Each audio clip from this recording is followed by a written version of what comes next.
میں مبلغ بنوں سنتوں کا، خوب چرچا کروں سنتوں کا، ہو کرم بہر خاک مدینہ۔ الحمدللہ رب العالمین والصلاة والسلام علی سید المرسلین، اما بعد فاعوذ باللہ من الشیطان الرجیم، بسم اللہ الرحمن الرحیم، الصلاة والسلام علیک یا رسول اللہ وعلی آلک واصحابک یا حبیب اللہ، الصلاة والسلام علیک یا نبی اللہ وعلی آلک واصحابک یا نور اللہ۔ مجمع الزوائد حدیث کی کتاب ہے، اس کی روایت ہے کہ نبی کریم صلی اللہ تعالی علیہ وآلہ وسلم نے ارشاد فرمایا، اللہ تعالی میری قبر پر ایک فرشتہ مقرر فرمائے گا جسے اللہ تعالیٰ نے یہ طاقت دی ہے کہ وہ تمام مخلوق کی آوازیں سن سکتا ہے۔ فرمایا کہ میرا جو امتی مجھ پر درود پڑھتا ہے وہ فرشتہ اس کا درود سن کر میری بارگاہ میں یہ کہہ کر پیش کرتا ہے کہ یا رسول اللہ فلاں بن فلاں نے آپ پہ درود پڑھا ہے، صلو علی الحبیب صلی اللہ تعالی علی محمد۔ یہ روایت جو میں نے عرض کی ہے یہ متعدد کتابوں میں مذکور ہے، اور علماء کرام نے جب اس حدیث کو نقل کیا تو بڑے عشق اور محبت کے ساتھ اس حدیث مبارک پر تبصرہ کیا۔ فرماتے ہیں کہ اس سے بڑھ کر اور کیا سعادت ہوگی کہ اللہ کا اتنا عظیم فرشتہ سید دو عالم نور مجسم صلی اللہ علیہ وآلہ وسلم کی بارگاہ میں ہمارا نام لے کر کہے کہ یا رسول اللہ اس نے درود بھیجا۔ اور اس حدیث کو نقل کر کے محدثین نے فرمایا، کئی محدثین نے ذکر کیا ہے، جیسے شیخ عبد الحق محدث دہلوی رحمۃ اللہ علیہ، بڑے عظیم الشان محدث ہیں، عاشق رسول ہیں، مدارج النبوت، اشیاۃ اللمعات، لمعات التنقیح، اخبار الاخیار، جذب القلوب، بہت ساری آپ کی کتابیں۔ آپ نے اس حدیث مبارک کو نقل کیا اور فرمایا کہ اس کی مثال یوں سمجھیں کہ جیسے جب میں درود پڑھوں، شیخ محقق فرماتے ہیں کہ جیسے جب میں درود پڑھوں تو فرشتہ نبی پاک علیہ الصلوۃ والسلام کی بارگاہ میں عرض کرے گا یا رسول اللہ عبد الحق بن سیف الدین نے آپ کی بارگاہ میں درود بھیجا ہے۔ یعنی اپنے نام کو سرکار کی بارگاہ میں کیسے پیش کیا جائے گا، اسے وہ محبت کے ساتھ اور عقیدت کے ساتھ اور ذوق کے ساتھ بیان کرتے ہیں کہ یوں کر کے نام پیش کیا جائے۔ اسی طرح ایک اور بہت بڑے عالم دین اور محدث ہیں، امام اہل سنت مجدد دین و ملت الشاہ امام احمد رضا خان علیہ رحمۃ الرحمان کے خلیفہ بھی ہیں، سید دیدار علی شاہ صاحب الوری رحمۃ اللہ علیہ۔ وہ اپنی کتاب میں لکھتے ہیں، یہ حدیث مبارک نقل کرنے کے بعد فرماتے ہیں کہ اس کی مثال یوں سمجھو کہ جیسے فرشتہ نبی پاک علیہ الصلوۃ والسلام کی بارگاہ میں عرض کرے گا یا رسول اللہ دیدار علی ولد نجف علی نے آپ کی بارگاہ میں درود بھیجا ہے، تو گویا ہم درود پڑھیں گے تو ہم یہ تصور کر سکتے ہیں اور یہ یقین رکھ سکتے ہیں کہ ہمارے نام کے ساتھ فرشتہ سرکار کی بارگاہ میں درود پیش کرتا ہے۔ صلو علی الحبیب صلی اللہ تعالی علی محمد صلی اللہ علیہ وسلم۔ میلاد پاک کے مبارک، معطر، معمر اور خوشگوار ایام ہیں۔ عاشقوں کے دل ماہ ربیع الاول شریف شروع ہوتے ہی خوشی سے جھوم اٹھتے ہیں۔ آقا کریم علیہ الصلاۃ والسلام کا میلاد منانا، آپ کی شانیں بیان کرنا، کبھی آپ کی رحمت کی باتیں، کبھی آپ کی شفاعت کی باتیں، کبھی امت سے پیار کی باتیں، کبھی آقا کریم علیہ السلام کی تعظیم کا بیان، کبھی سرکار کی محبت کا بیان، کبھی سرکار کے ولادت کے واقعات، کبھی آپ کے معجزات کا تذکرہ۔ یہ وہ ساری چیزیں ہیں کہ جب یہ مہینہ شروع ہوتا ہے تو الحمدللہ ہم تو وہ ہیں کہ بیٹھتے اٹھتے مدد کے واسطے یا رسول اللہ کی کثرت کیجیے۔ تو ہم تو الحمدللہ ہر وقت سرکار کا ذکر کرنے کی باتیں کرتے ہیں، لیکن چونکہ اس ماہ پاک کو خاص نسبت ہے سرکار دو عالم صلی اللہ علیہ وآلہ وسلم کے ساتھ، تو اس مہینے کے اندر جو تذکرے ہیں اور جو محبت کی باتیں ہیں وہ بڑھ جاتی ہیں۔ اور اس کی برکتیں کیسی ہوتی ہیں؟ شاہ ولی اللہ محدث دہلوی رحمۃ اللہ علیہ فرماتے ہیں، فیوز الحرمین میں آپ نے بیان کیا، فرماتے ہیں کہ میں ایک مرتبہ مکہ مکرمہ میں تھا اور ربیع الاول شریف کا مہینہ تھا، اور چونکہ ربیع الاول میں یہ جو محفلیں ہیں، میلاد منانا ہے، یہ صدیوں سے چلتا آ رہا ہے، اور بڑے بڑے محدثین، مفسرین، علماء، فقہا، صوفیہ اور اولیاء میلاد پاک مناتے آئے اور میلاد کی دھومیں مچاتے آئے۔ تو مکہ مدینے میں بڑی دھوم دھام سے میلاد ہوا کرتا تھا، اور الحمدللہ اب بھی ہوتا ہے۔ میں نے خود شرکت کی ہے، بلکہ میں نے خود محفل میلاد میں مدینہ منورہ کے اندر بیان کیا ہے۔ شاہ ولی اللہ محدث دہلوی رحمۃ اللہ علیہ فرماتے ہیں کہ میں مکہ مکرمہ میں تھا اور اہل مکہ میلاد شریف کی محفل میں آقا کریم علیہ الصلاۃ والسلام کی عظمت و شان بیان کر رہے تھے، سن رہے تھے۔ فرماتے ہیں کہ اچانک میں نے ایک نور دیکھا جو اس محفل سے بلند ہوا۔ اب مجھے یہ سمجھ نہیں آیا کہ وہ نور میں نے اپنی سر کی آنکھوں سے دیکھا ہے یا اپنی روح کی آنکھوں سے دیکھا ہے۔ تو فرماتے ہیں کہ جب میں نے توجہ کی، پھر اس پہ توجہ کی کہ یہ کون سا نور ہے، یہ کیسے انوار ہیں، تو فرماتے ہیں کہ میں نے دیکھا کہ اللہ تعالیٰ کے کچھ فرشتے ہیں جنہیں اللہ تعالیٰ اس طرح کی مجلسوں اور محفلوں میں مقرر فرماتا ہے، جو اللہ کے ذکر کی محفلیں ہوں، جو نبی پاک علیہ الصلاۃ والسلام کی یاد اور ذکر کی محفلیں ہوں، جو میلاد کی محفلیں ہوں۔ تو فرماتے ہیں کہ میں نے دیکھا کہ اللہ عز و جل کے کچھ فرشتے ہیں کہ جو ایسی محفلوں پر مقرر ہوتے ہیں، فرمایا کہ ان کے انوار اللہ کی رحمت کے انوار کے ساتھ مل گئے تھے جس سے یہ نور بلند ہوا تھا۔ اللہ کے پیارے حبیب علیہ الصلاۃ والسلام کا جہاں پر تذکرہ ہوتا ہے، ذکر ہوتا ہے، یاد ہوتی ہے، محفل ہوتی ہے، عظمت و شان کا بیان ہوتا ہے، وہاں اللہ کی رحمت بھی اترتی ہے اور خدا کے فرشتے بھی آتے ہیں۔ ہمارے پیارے آقا صلی اللہ تعالی علیہ وآلہ وسلم اس ماہ مبارک میں اس دنیا میں تشریف لائے، کن شانوں کے ساتھ، کن عظمتوں کے ساتھ تشریف لائے۔ قرآن کی بہت ساری آیات ہیں، نبی پاک علیہ الصلاۃ والسلام کی بہت ساری احادیث مبارکہ اس موضوع پر موجود ہیں۔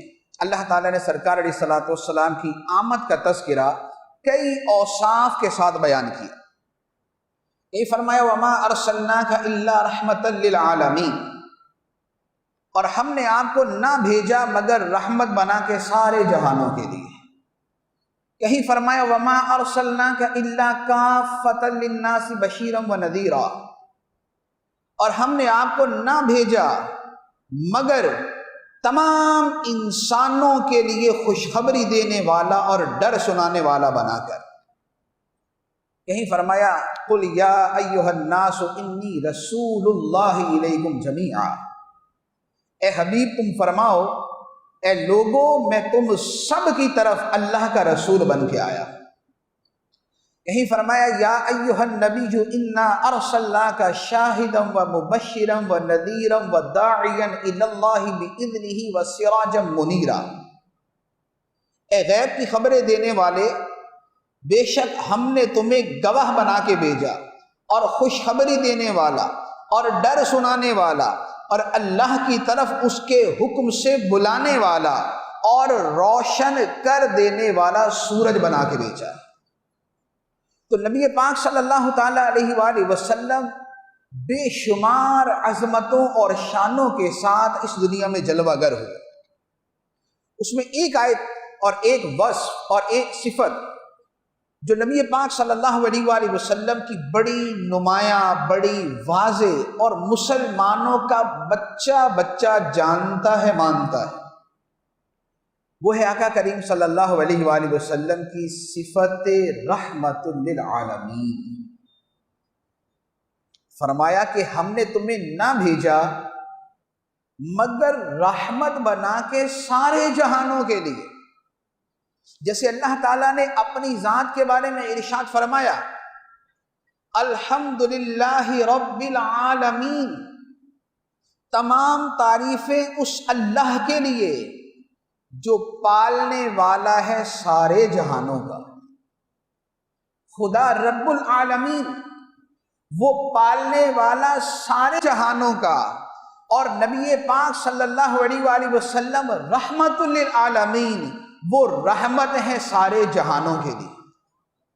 تو نبی پاک صلی اللہ علیہ وآلہ وسلم رحمت ہیں عالم ارواح کے لیے، کہ جب صرف روحیں تھیں انسان وجود میں نہیں آیا تھا، سرکار اس عالم ارواح کے لیے بھی رحمت، سرکار اس عالم اجسام کے لیے بھی رحمت، سرکار اس عالم دنیا کے لیے بھی رحمت، سرکار عالم برزخ کے لیے بھی رحمت، سرکار عالم قیامت کے لیے بھی رحمت، سرکار عالم آخرت کے لیے بھی رحمت، اور سرکار عالم جنت کے لیے بھی رحمت۔ انسان ہو، جنات ہو، فرشتے ہو، جملہ مخلوقات ہو، اولین و آخرین ہو، اگلے ہو، پچھلے ہو، نیک ہو، بد ہو، یہ امت ہو، پچھلی امت ہو، امتی ہو، یا خدا کے نبی ہو، اللہ کے حبیب علیہ الصلوۃ والسلام سب کے لیے رحمت بن کے تشریف لائے۔ وہ جہنم میں گیا جو ان سے مستغنی ہوا، وہ جہنم میں گیا جو ان سے مستغنی ہوا، ہے خلیل اللہ کو حاجت رسول اللہ کی۔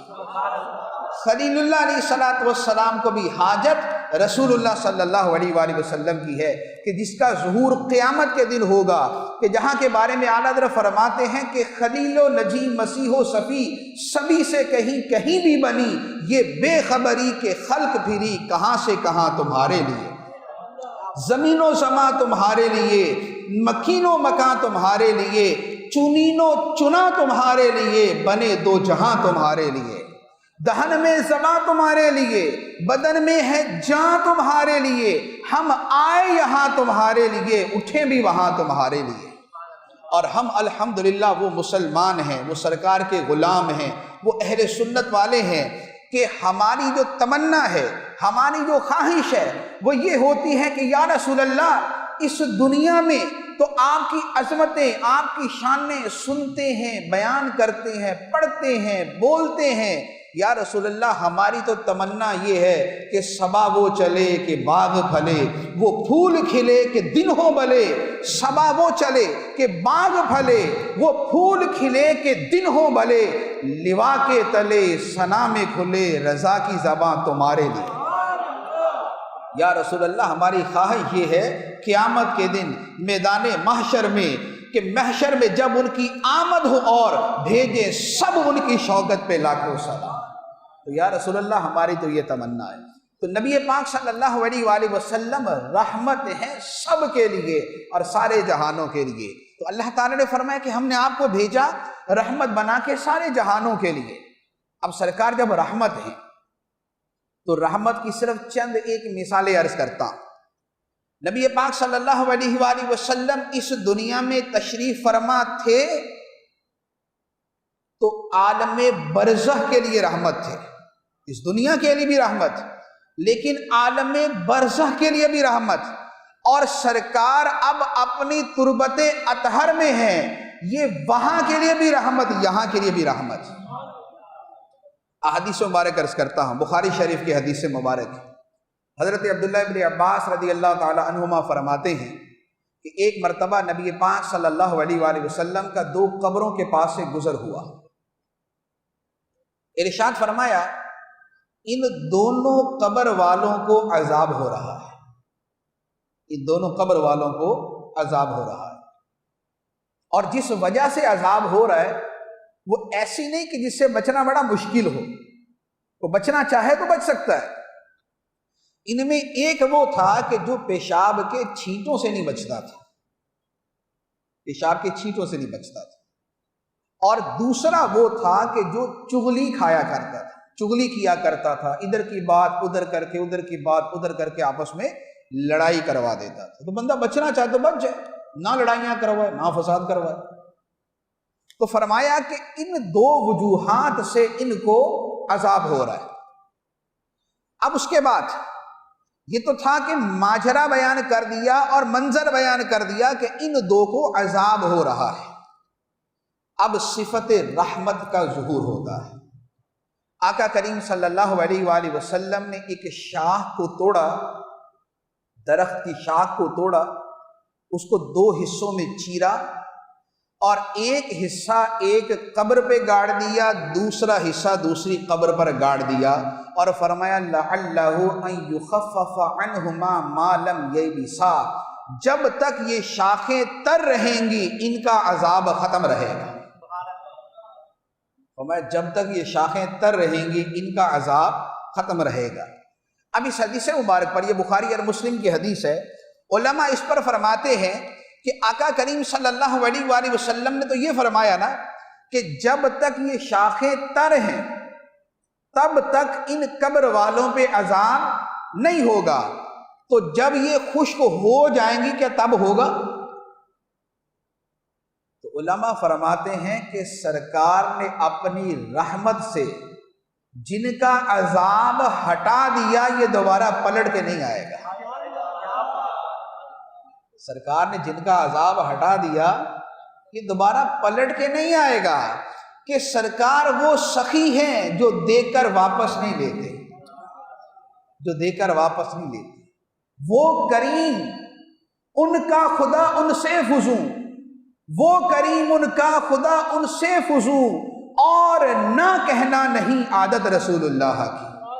تو سرکار دو عالم صلی اللہ علیہ وآلہ وسلم نے جب عذاب ہٹا دیا تو قیامت تک کے لیے ہٹ گیا، اور پھر یہ کیسی کرم نوازی فرمائی، عالم برزخ کے لیے کیسی رحمت فرمائی کہ سرکار تو یہ عمل کر گئے، اب اس کے بعد قیامت تک مسلمان جب تک قبروں پہ پھول اور تر شاخیں ڈالتے رہیں گے اللہ تعالیٰ عذاب ہٹاتا رہے گا۔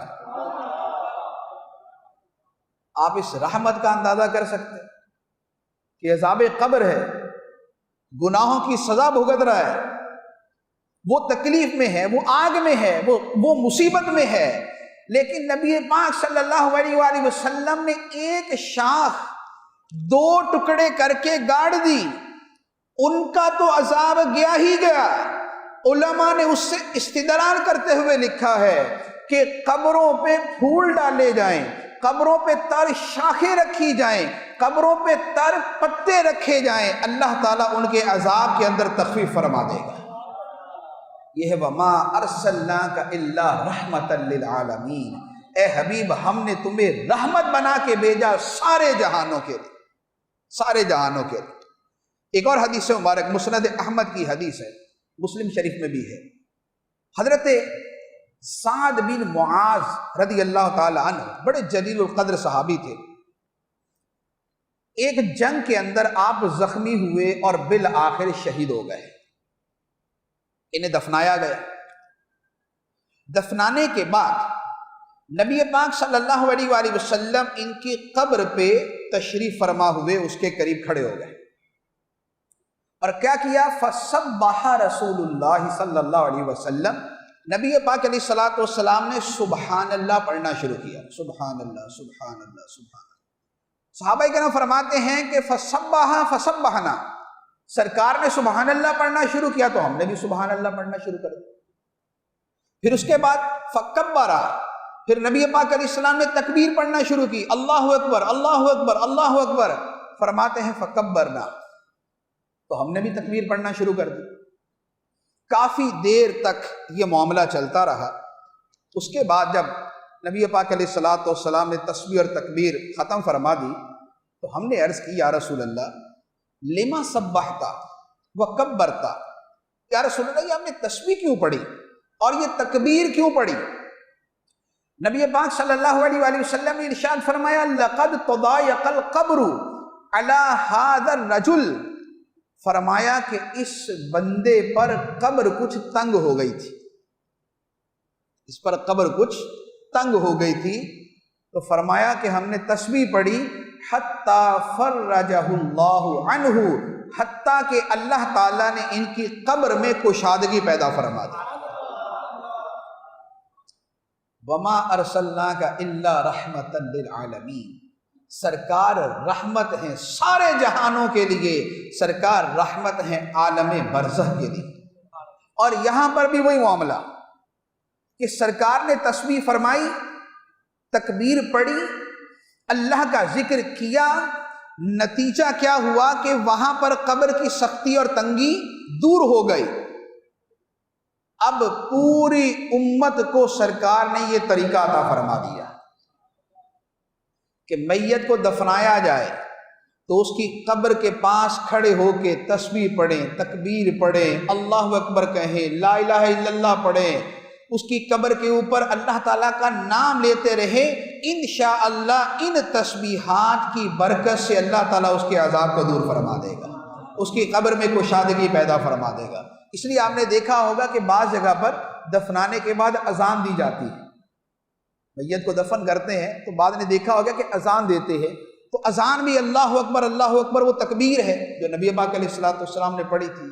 تو یہ جو اذان دی جاتی ہے یہ اصل میں اللہ کا ذکر ہے جو قبر میں کیا جاتا ہے تاکہ اس صاحب قبر کی قبر میں اللہ تعالیٰ کشادگی پیدا فرمائے۔ اس کے بعد ایک اور حدیث مبارک ہے، بہت خوبصورت حدیث مبارک ہے، بخاری شریف کی حدیث ہے۔ مسجد نبوی شریف میں ایک خاتون تھی جو مسجد کی صفائی کیا کرتی تھی، ان کا نام تھا حضرت ام محجن رضی اللہ تعالی عنہ۔ مسجد میں جو کوئی لکڑی، کوئی تنکے، کوئی اس طرح کی چیز ہوتی تو وہ صفائی کرتی تھی اور بڑے شوق سے مسجد کی صفائی کرتی تھی۔ ایک مرتبہ نبی پاک علیہ الصلوۃ والسلام نے چند دن تک ان کو مسجد میں موجود نہ پایا تو پوچھا کہ وہ عورت کہاں گئی؟ تو صحابہ کرام نے عرض کی یا رسول اللہ اس کا تو انتقال ہو گیا۔ تو فرمایا مجھے کیوں نہیں بتایا تم نے تاکہ میں جنازہ پڑھتا اس کا؟ تو صحابہ کرام نے عرض کی یا رسول اللہ وہ رات کے وقت انتقال ہوا تو رات کے وقت ہم نے آپ کو تکلیف دینا مناسب نہیں سمجھا کہ سرکار کو رات میں ہم کیا جو ہے نا وہ تکلیف دیں کہ ہمارے ساتھ چلیں، بقیع شریف جائیں، جنازہ پڑھیں، تدفین کے اندر شرکت کریں۔ نبی پاک صلی اللہ تعالیٰ علیہ وسلم نے فرمایا دلونی علی قبرہا، مجھے اس کی قبر پہ لے جاؤ۔ سرکار علیہ الصلوۃ والسلام اس کی قبر پہ تشریف لے گئے۔ اب قبر پہ جب تشریف لے گئے تو سرکار نے پہلے تو نماز جنازہ پڑھا، سرکار نے پہلے قبر پہ نماز جنازہ پڑھا۔ سرکار نے کیوں پڑھا؟ اس لیے کہ مسئلہ شرعی یہ ہے کہ جو میت کا سب سے قریبی سرپرست ولی ہوتا ہے، اگر پہلے ولیوں نے جنازہ نہ پڑھا ہو تو جو سرپرست ولی ہے وہ دوبارہ پڑھ سکتا ہے۔ اور نبی پاک صلی اللہ علیہ وآلہ وسلم سارے سرپرستوں اور ولیوں سے بڑھ کر ولی۔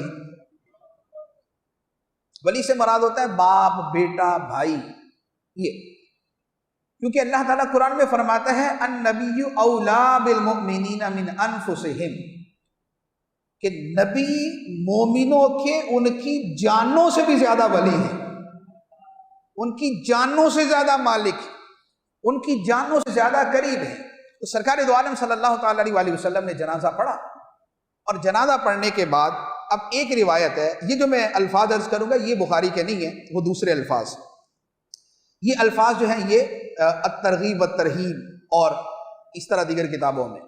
نبی پاک علیہ الصلوۃ والسلام نے قبر پہ کھڑے ہو کے اس خاتون سے ارشاد فرمایا، صاحب قبر سے ارشاد فرمایا کہ تم نے کون سے عمل کو سب سے بہتر پایا، زندگی کے کون سے عمل کو سب سے بہتر پایا؟ اور صحابہ کرام نے عرض کی یا رسول اللہ کیا یہ سنتی ہے؟ تو قبر میں ہے نا، کیا یہ سنتی ہے؟ نبی پاک صلی اللہ علیہ وآلہ وسلم نے فرمایا تم سے زیادہ سنتی ہے، فرمایا تم ان سے زیادہ نہیں سنتے، تم ان سے زیادہ نہیں سنتے۔ جو قبر والا ہوتا ہے یہ سنتا ہے۔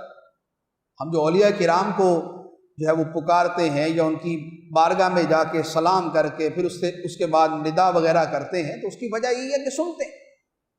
بخاری شریف کی حدیث میں مبارک ہے کہ جب میت کو دفنایا جاتا ہے اور دفنا کے واپس آتے ہیں تو ان کے جو قدموں کی آہٹ ہے وہ بھی میت سن رہی ہوتی ہے۔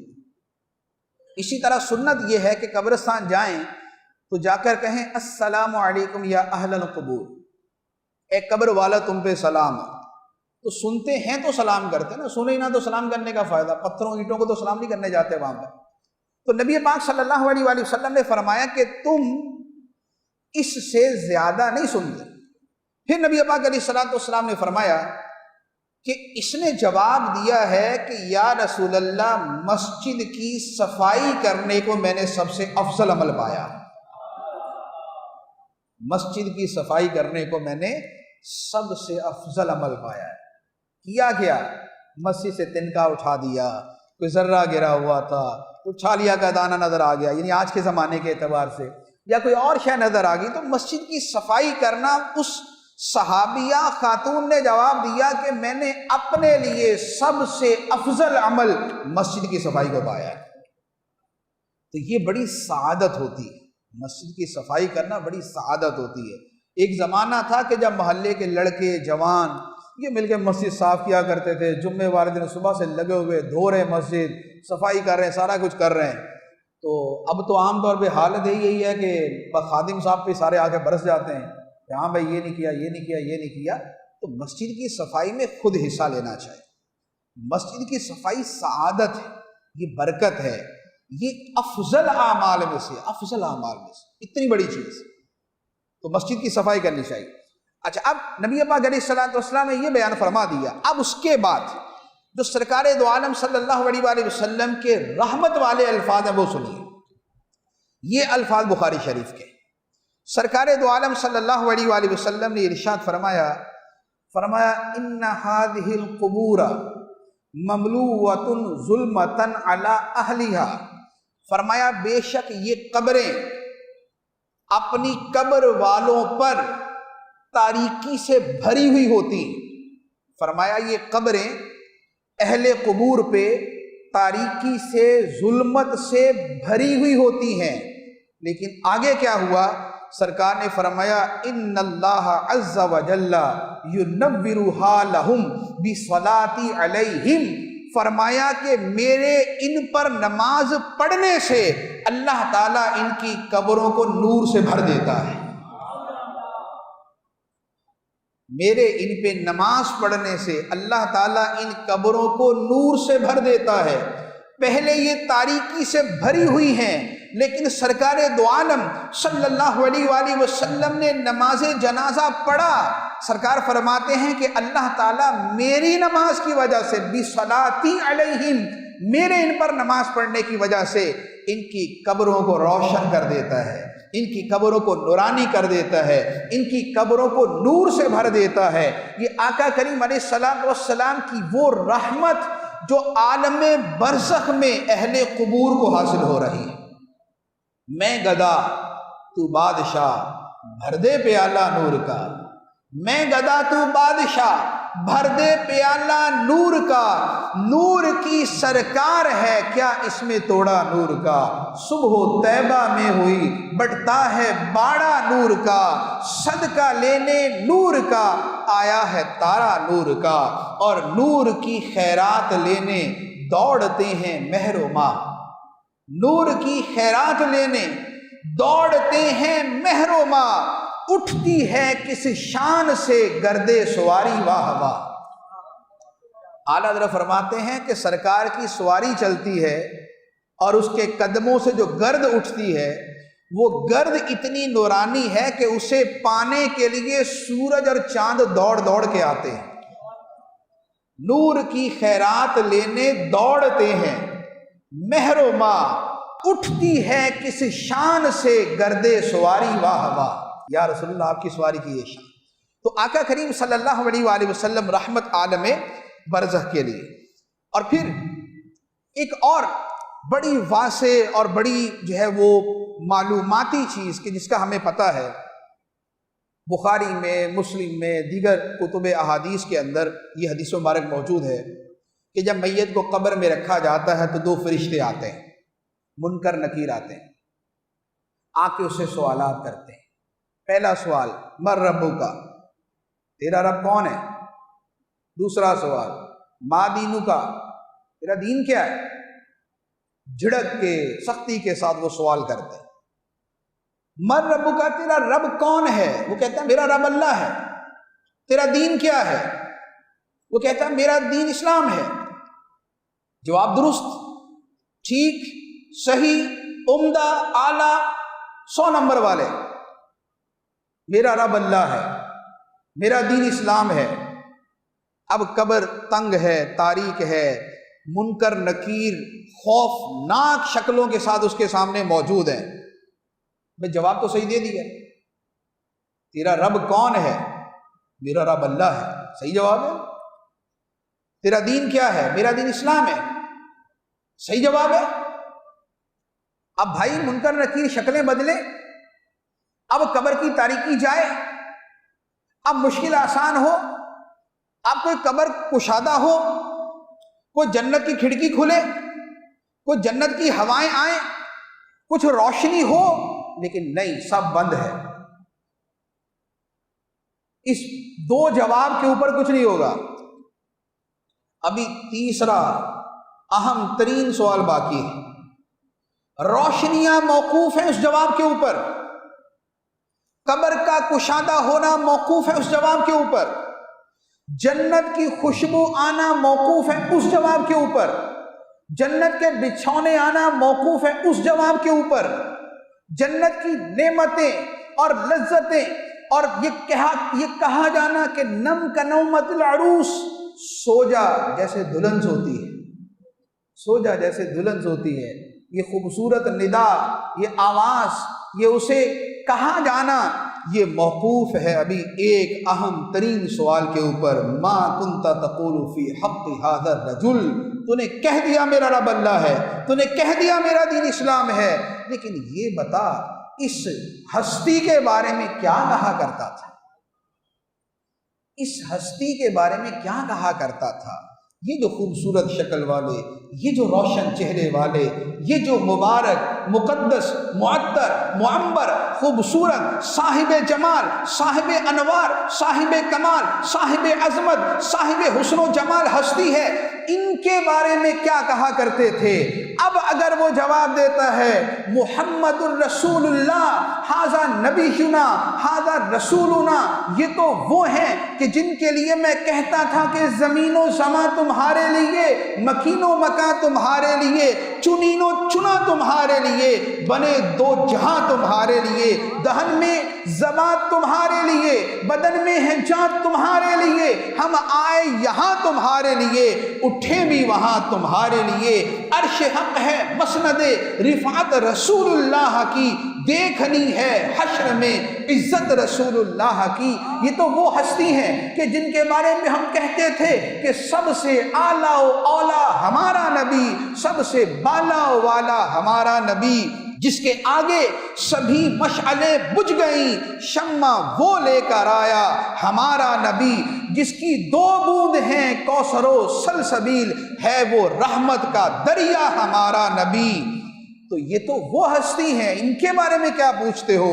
جب سرکار کو پہچان لے گا، جب نبی پاک علیہ الصلاۃ والسلام کی ذات مبارک کو پہچان لے گا، جب یہ جواب درست دے دے گا تو یک دم وہ تاریکی نور میں بدل جائے گی، وہ اندھیرا روشنی میں بدل جائے گا، وہ تنگی کشادگی میں بدل جائے گی۔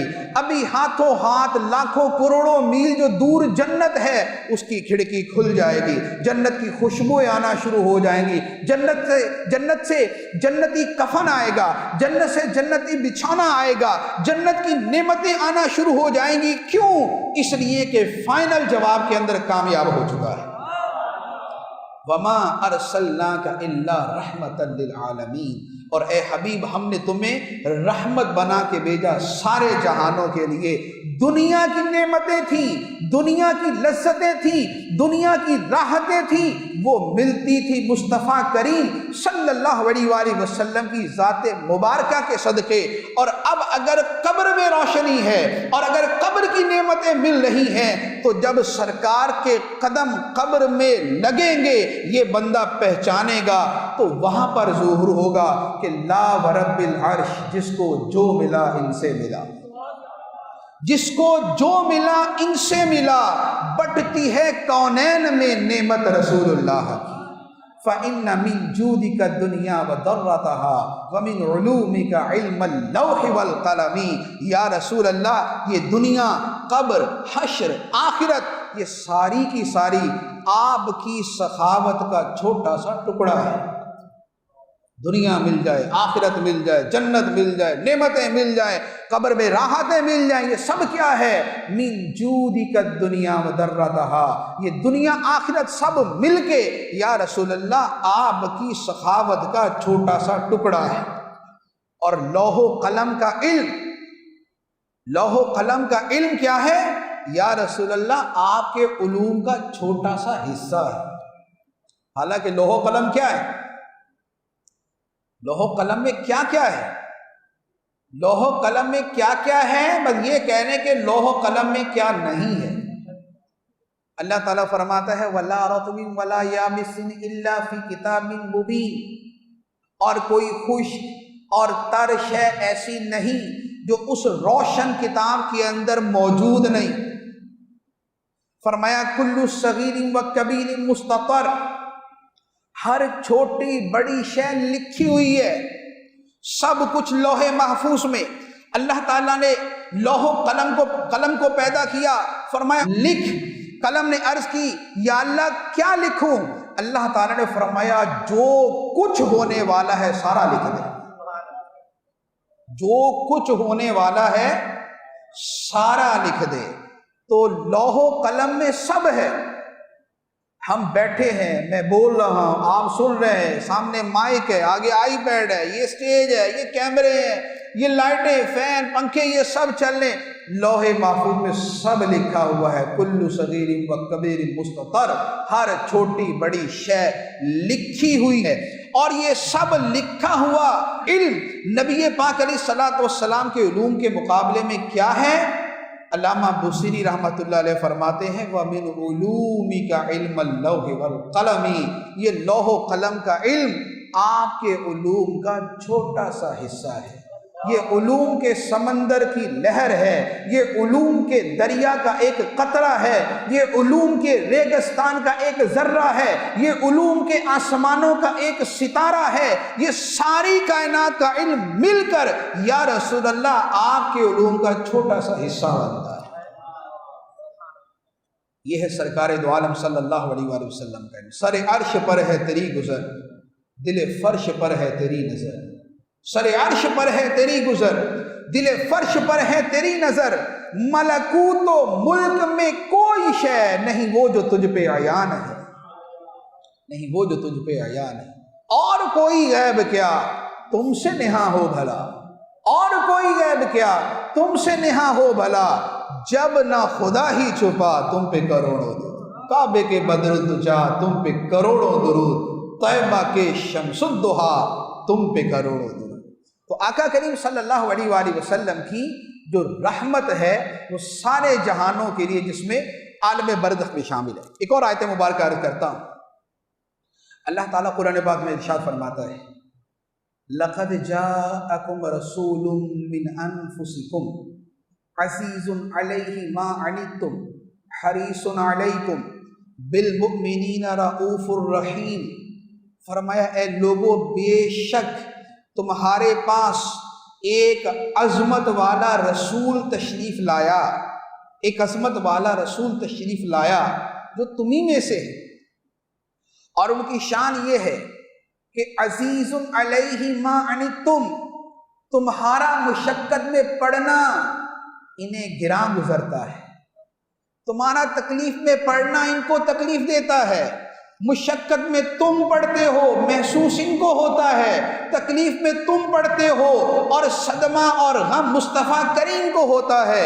فرمایا کہ یہ وہ ہیں عزیز علیہ ما عنتم، تمہارا مشقت میں پڑنا ان پہ گراں گزرتا ہے، حریص علیکم، تمہاری بھلائی کے، تمہاری خیر کے، تمہاری اچھائی کے نہایت چاہنے والے ہیں، بالمؤمنین رؤوف الرحیم، مومنوں پہ بڑے مہربان رحم کرنے والے ہیں۔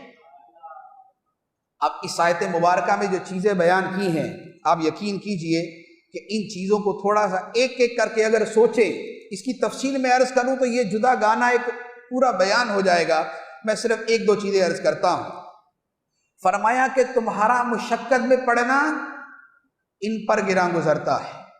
بخاری شریف کی حدیث سے مبارک ہے، نبی پاک صلی اللہ تعالیٰ علیہ وآلہ وسلم نے ارشاد فرمایا کہ اے لوگو، تم پر اللہ نے حج فرض کیا ہے، تم پر اللہ نے حج فرض کیا ہے۔ ایک صحابی تھے حضرت اقرع بن حابس رضی اللہ تعالیٰ عنہ، انہوں نے پوچھا یا رسول اللہ کیا ہر سال ہی فرض ہے؟ یا رسول اللہ کیا ہر سال ہی فرض ہے؟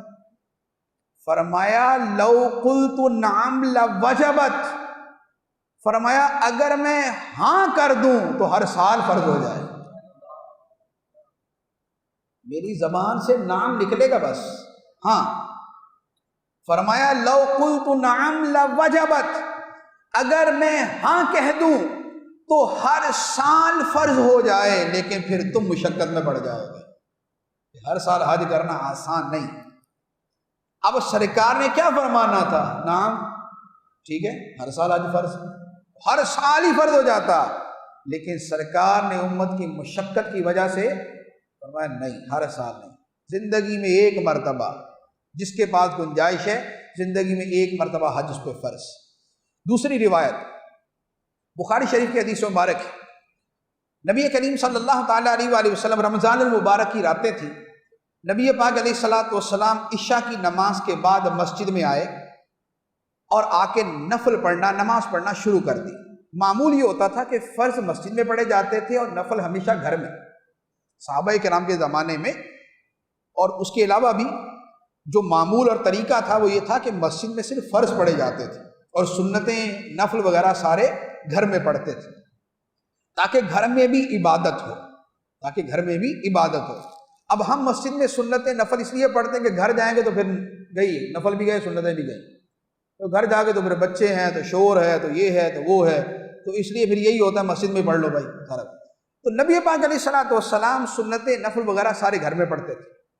اب سرکار دو عالم صلی اللہ علیہ وآلہ وسلم نے عشاء پڑھ لی مسجد میں، گھر تشریف لے گئے، لیکن دوبارہ واپس آ کے نفل پڑھنا شروع کر دی۔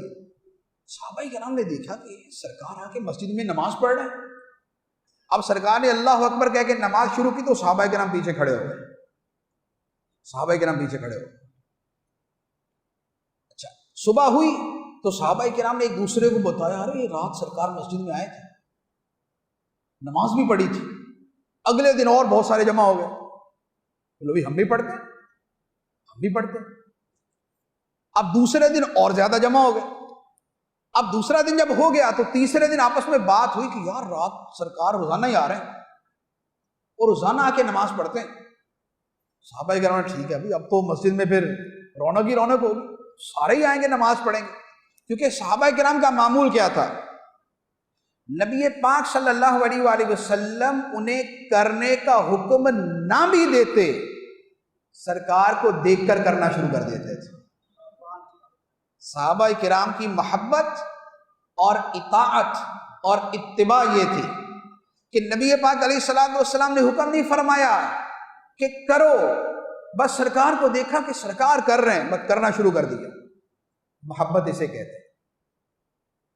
جو ہمارا معاملہ ہے نا کہ ہم ہزاروں سنتیں سنتے ہیں اور بیان سنتے ہیں اور زندگی بھر سنتے رہتے ہیں، لیکن پھر بھی ہماری زندگی میں نہ اچھے اخلاق کی سنت آتی ہے، نہ نوافل کی سنت آتی ہے، نہ تہجد کی سنت آتی ہے، نہ پڑوسیوں سے حسن سلوک کی سنت آتی ہے، نہ اپنے گھر والوں سے اچھے سلوک کی سنت آتی ہے، نہ نرمی سے بات کرنے کی سنت آتی ہے۔ تو یہ والا جو کام ہے نا، یہ ہماری حرکتیں ہیں۔ صحابہ کرام تو بس سرکار کو کرتے دیکھتے تھے، شروع کر دیتے، حتیٰ کہ بخاری شریف کی ایک حدیث میں عرض کرتا ہوں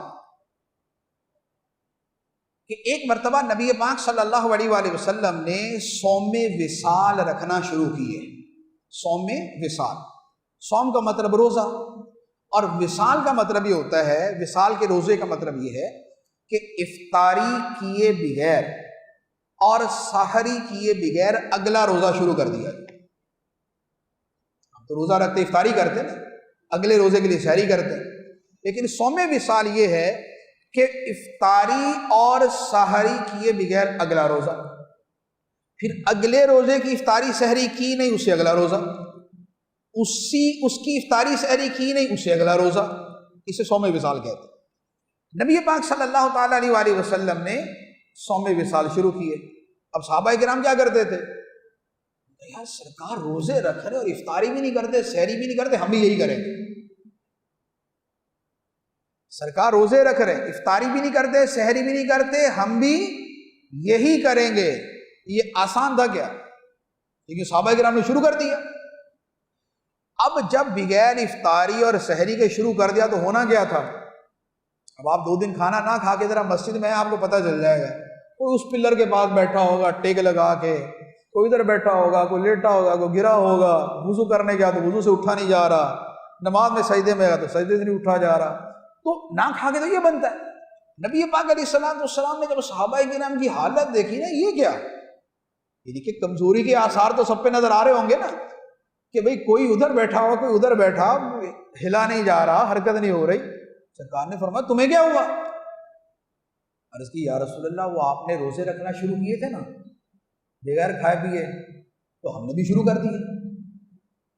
سرکار نے فرمایا ایکم مثلی، تم میں میرے جیسا ہے کون؟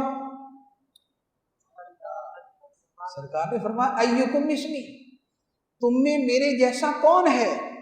ابھی تو عند ربی، میں تو راتیں اپنے رب کے پاس گزارتا ہوں۔ یطعمنی ویسقینی، میرا رب مجھے کھلاتا ہے، میرا رب مجھے پلاتا ہے۔ ایکم مثلی لست کہیئتکم، میں تمہارے جیسا نہیں ہوں، تم میں میرے جیسا کون ہے؟ میں تو رات اپنے رب کے پاس گزارتا ہوں، میرا رب مجھے کھلاتا ہے، میرا رب مجھے پلاتا ہے۔ تو سرکار نے فرمایا تم نے یہ روزے نہیں رکھنے۔ اب یہ سرکار کی شان بھی ہے، یہ سارے الفاظ بخاری کے تھے، ایکم مثلی، انک التواصل اور لست کہیئتکم، یہ سب بخاری شریف کے الفاظ۔ تو اب صحابہ کرام کا جو معمول تھا وہ سرکار کو کرتے دیکھتے تھے اور شروع کر دیتے تھے۔ تو اب تراویح میں بھی یہی ہوا کہ نبی پاک علیہ السلام نے 3 دن تراویح پڑھی مسجد میں، تو تیسرے دن تو پیچھے رونق ہی رونق۔ چوتھے دن نبی پاک علیہ السلام تشریف نہیں لائے، اور اگلے دن ارشاد فرمایا کہ میں تمہارے حال سے غافل نہیں، مجھے پتا کہ تم جمع ہوئے تھے رات کو اور تمہیں شوق تھا، تمہارا دل تھا کہ مسجد میں با جماعت نفل پڑھیں، تراویح پڑھیں، لیکن فرمایا کہ مجھے ڈر یہ تھا کہ کہیں تم پہ تراویح فرض نہ ہو جائے، تم پہ تراویح فرض نہ ہو جائے۔ عزیز علیہ ما عنتم، تمہارا مشقت میں پڑھنا ان کو گراں گزرتا ہے، تمہارے خیال سے، تمہاری سہولت کے لیے، تمہاری آسانی کے لیے، تمہاری راحت کے لیے نبی پاک صلی اللہ علیہ وآلہ وسلم مسجد میں آ کے تراویح پڑھنا چھوڑ دیا کہ کہیں امت پہ فرض نہ ہو جائے، مشقت میں نہ پڑ جائے۔ تو اس کے بعد تراویح کب شروع ہوئی؟ با جماعت تراویح پھر شروع ہوئی تھی حضرت عمر فاروق رضی اللہ تعالیٰ عنہ کے زمانے میں۔ آپ کے زمانے میں بخاری شریف کی حدیث ہے کہ حضرت عمر فاروق رضی اللہ تعالیٰ عنہ مسجد میں آئے تو آپ نے دیکھا کہ کوئی ایک بندہ ادھر تراویح پڑھ رہا ہے، 2 ادھر تراویح پڑھ رہے ہیں، 4 ادھر تراویح پڑھ رہے ہیں، تو یہ تراویح جو ہے نا یہ یوں چل رہی ہے۔ تو حضرت عمر فاروق رضی اللہ تعالیٰ عنہ نے فرمایا کہ کیا ہی اچھا ہو کہ سب کو میں ایک ہی امام کے پیچھے کر دوں، یہ سارے علیحدہ علیحدہ تراویح پڑھ رہے ہیں تو سب کو ایک امام کے پیچھے کر دوں۔ تو پھر آپ نے حضرت ابی بن کعب کو امام بنایا، حضرت ابی بن کعب کو امام بنایا اور بقیہ کو تراویح کے لیے ان کے پیچھے کھڑا کر دیا۔ تو اب تراویح یہ ہوتی تھی کہ حضرت ابی بن کعب امام اور پیچھے سارے کھڑے۔ اچھا اب یہ تراویح ہو گئی۔ جب اگلے دن حضرت عمر فاروق رضی اللہ تعالیٰ عنہ آئے اور آ کے دیکھا کہ مسجد میں کیا خوبصورت منظر ہے کہ امام مصلی پہ ہیں، پیچھے مسجد بھری ہوئی ہے، سب تراویح پڑھ رہے ہیں، تو حضرت عمر فاروق رضی اللہ تعالیٰ عنہ نے کیا تاریخی الفاظ ارشاد فرمائے، فرمایا نعمت البدعۃ ھذہ، ہے تو بدعت، فرمایا ہے تو بدعت لیکن کتنی اچھی بدعت ہے،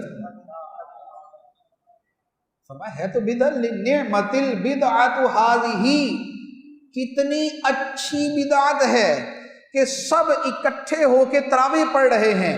ہم یہی کہتے ہیں کہ میلاد منانا، جلوس نکالنا، جھنڈے لہرانا اور میلاد کی محافل کرنا اور لائٹیں لگانا اور یہ سجانا بدعت ہے، لیکن کتنی اچھی بدعت ہے۔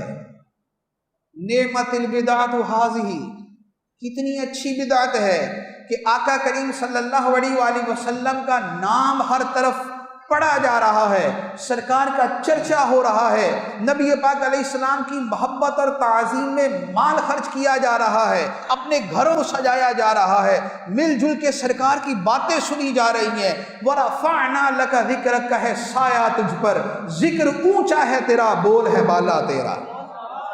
تو نبی پاک علیہ السلام کا ذکر پاک، آپ کا تذکرہ، آپ کی یاد، آپ کی شان، آپ کی عظمت، آپ کی شفاعت، آپ کی محبت، آپ کی تعظیم، آپ کی زندگی، آپ کی سیرت، آپ کا کردار، آپ کی سنتیں، آپ کا طریقہ کار، آپ کا طریقہ عبادت، آپ کے معاملات، آپ کی زندگی کے سارے احوال اس میں بیان کیے جاتے ہیں کہ جس کے بارے میں خدا نے فرمایا تھا لَقَدْ كَانَ لَكُمْ فِي رَسُولِ اللَّهِ أُسْوَةٌ حَسَنَةٌ، رسول اللہ کی زندگی میں تمہارے لیے بہترین نمونہ موجود ہے، بہترین اسوہ موجود ہے، بہترین پیروی موجود ہے، بیسٹ رول ماڈل موجود ہے۔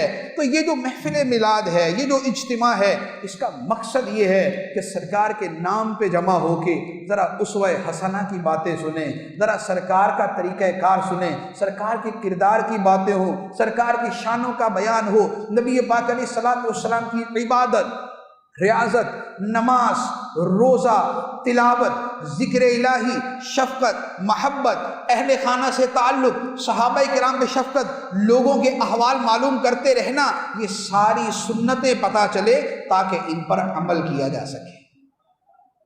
اب ایک سنت مبارکہ میں آخر میں عرض کرتا ہوں، سرکار دو عالم صلی اللہ علیہ وآلہ وسلم نے ارشاد فرمایا خیرکم خیرکم لأہلہ، تم میں بہترین شخص وہ ہے جو اپنے گھر والوں کے ساتھ بہترین ہے۔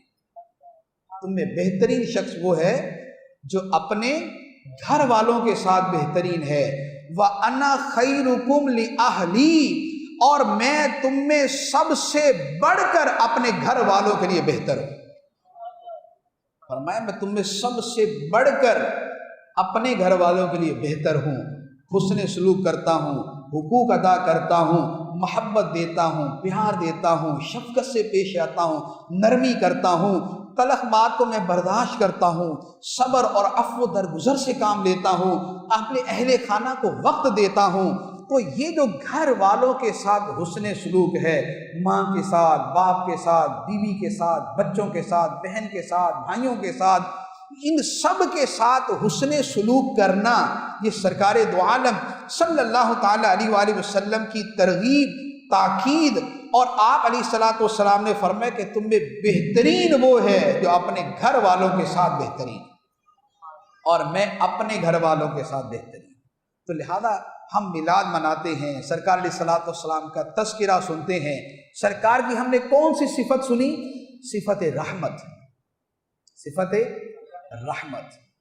صفت رحمت سننے کا اور سنانے کا ایک بہت بڑا مقصد یہ ہے کہ ہمارے دلوں کے اندر بھی رحمت اور نرمی پیدا ہو، ہمارے دلوں کے اندر بھی شفقت پیدا ہو، ہمارے رویے کے اندر بھی نرمی آئے، ہمارے چہرے پر بھی مسکراہٹ آئے، ہم بھی دوسروں سے بات کرتے ہوئے پیار اور محبت کے ساتھ بات کریں. لڑائی، فساد، گالی، برا کہنا، غیبت، چغلی، جھوٹ، ایذا رسانی اور کسی کا دل دکھانا، کسی کو گھور کے دیکھنا، یہ والی چیزیں ہماری عادات، ہمارے کردار میں نہ ہوں، بلکہ نبی پاک صلی اللہ علیہ وآلہ وسلم کی جو رحمت والی صفت ہے کہ اللہ تعالیٰ نے یہ نہیں فرمایا کہ آپ رحم کرنے والے بنا کے بھیجے، بلکہ فرمایا سراپا رحمت بنا کے بھیجے. وَمَا أَرْسَلْنَاكَ إِلَّا رَحْمَةً لِّلْعَالَمِينَ.